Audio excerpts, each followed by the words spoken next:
Assalamualaikum warahmatullahi wabarakatuh. Perkenalkan, nama saya Agita Namireliza, NPM 1917051019 dari kelas A. Baiklah, di sini saya akan menjelaskan materi pengantar organisasi komputer mengenai sistem bus.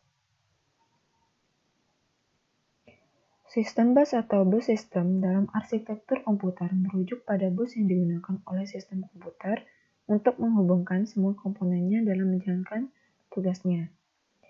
Sebuah bus adalah sebutan untuk jalur di mana data dapat mengalir dalam komputer.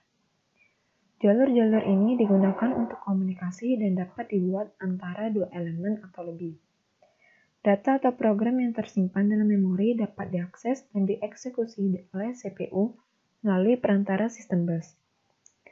Bus adalah bagian dari sistem komputer yang berfungsi untuk memindahkan data antar bagian-bagian dalam sistem komputer dan dipindahkan dari piranti masukan ke CPU, CPU ke memori, atau dari memori ke piranti keluaran. Di sini ada jenis-jenis sistem bus. Yang pertama ada data bus, kedua ada control bus, ketiga ada address bus. Yang pertama data bus.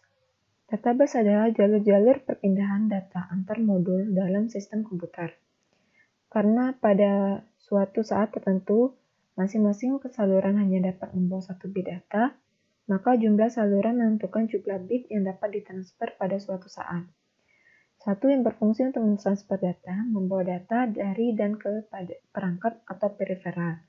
Dua, terdiri atas beberapa jalur pengantar, 8, 16, 32, bahkan 64, bahkan lebih jalur paralel.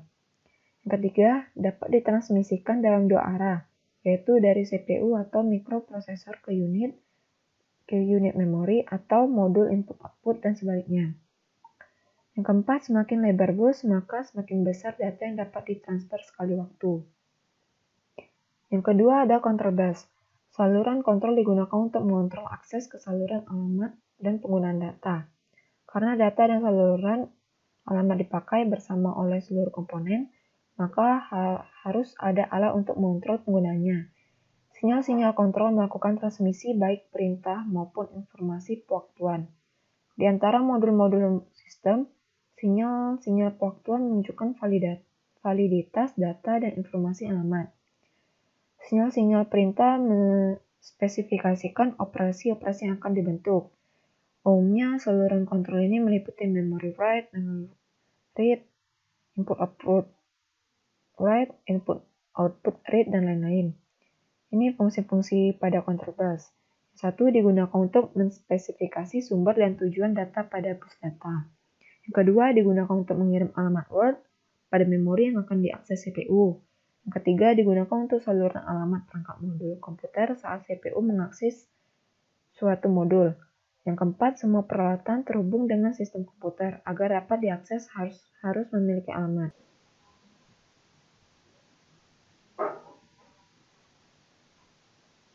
Dan yang ketiga itu address bus.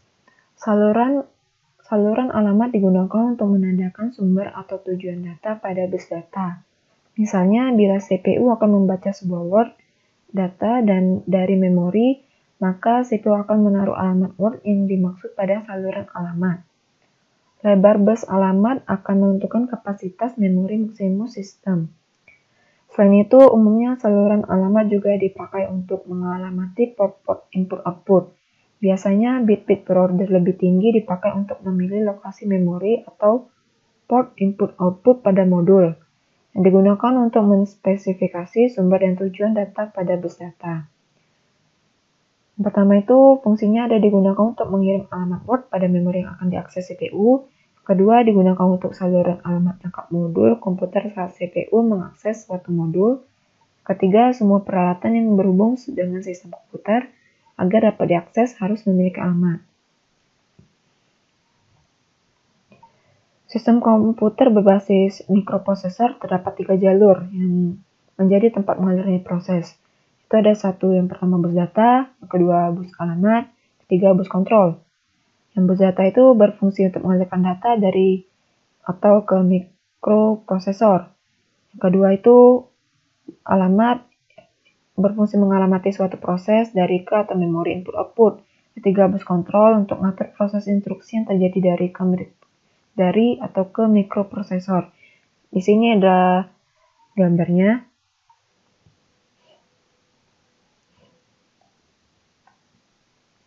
Bus alamat meminta alamat memori dari sebuah memori atau alamat input-output dari suatu peranti input-output. Jika input-output dialamati, maka bus alamat akan memiliki 16 bit alamat dari 00H sampai FFFH. Alamat ini disebut juga port number. Bus data berfungsi mengalirkan data dari atau ke mikroprosesor ke atau dari alamat memori tujuan atau alamat input-output tujuan. Besar kecepatan transfer bus data bervariasi sesuai dengan mikroprosesor yang dipakai. Bus kontrol berisikan instruksi yang mengatur operasi apakah itu read atau write. Ada 4 tipe kontrol, yaitu memory read control yang menyatakan transfer data dari memori ke mikroprosesor, memory write control yang menyatakan transfer data dari mikroprosesor ke memori, input-output read control yang menyatakan transfer data dari peranti input-output ke mikroprosesor, input-output write control yang menyatakan transfer data dari mikroprosesor ke peranti input-output. Hubungan ketiganya adalah misalnya jika kita ingin mentransfer data dari mikroprosesor ke memori, pertama bus alamat akan mengalamati address tujuan. Lalu bus kontrol akan memberi sinyal memory write control sama dengan 0, barulah bus data akan mentransfer data ke alamat tujuan. Di sini ada elemen-elemen rancangan busnya. Pertama ada jenis bus. Terbagi menjadi dua, yaitu dedicated dan time multiplex. Dedicated itu metode di mana setiap bus secara permanen diberi fungsi atau subset. Time multiplex, metode penggunaan bus yang sama untuk berbagi keperluan sehingga menghemat ruang dan biaya. Yang kedua ada metode arbitrasi, yang adalah metode pengaturan dari penggunaan bus dapat dibedakan atas tersentralisasi dan terdistribusi. Tersentralisasi itu menggunakan arbiter sebagai pengatur. Kalau terdistribusi itu setiap bus memiliki akses kontrol logiknya. Yang ketiga ada timing. Yang timing itu terbagi menjadi dua, synchronous, terjadi event pada bus ditentukan oleh clock atau waktu. Asinkronus, terjadi sebuah event pada bus mengikuti dan tergantung pada event sebelumnya. Yang keempat itu ada lebar bus. Semakin lebar bus data, semakin besar bit yang dapat ditransfer pada suatu saat. Dan yang terakhir itu ada jenis transfer data. Ini jenisnya terbagi menjadi 5. Yang pertama operasi read, kedua operasi write, 3 operasi read modify, yang keempat operasi read after write, yang kelima operasi block. Ini keterkaitan dan contoh sistem bus. Sebuah komputer memiliki beberapa bus agar dapat berjalan. Banyaknya bus yang terdapat dalam sistem tergantung dari arsitektur sistem komputer yang digunakan.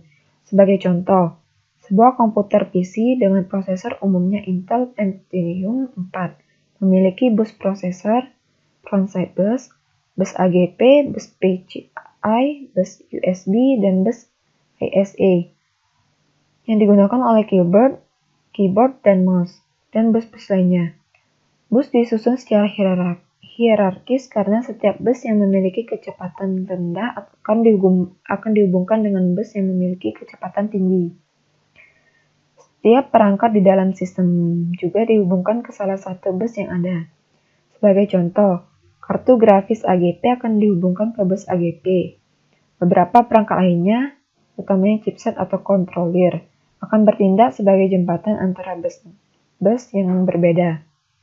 Contoh sebuah controller bus SCSI dapat mengubah sebuah bus menjadi bus SCSI, baik itu bus PCI atau bus PCI Express. Baiklah penjelasan dari saya. Jika ada salah kata dan kekurangan, Dalam materi saya mohon maaf. Wabillahi taufiq wal hidayah. Wassalamualaikum warahmatullahi wabarakatuh.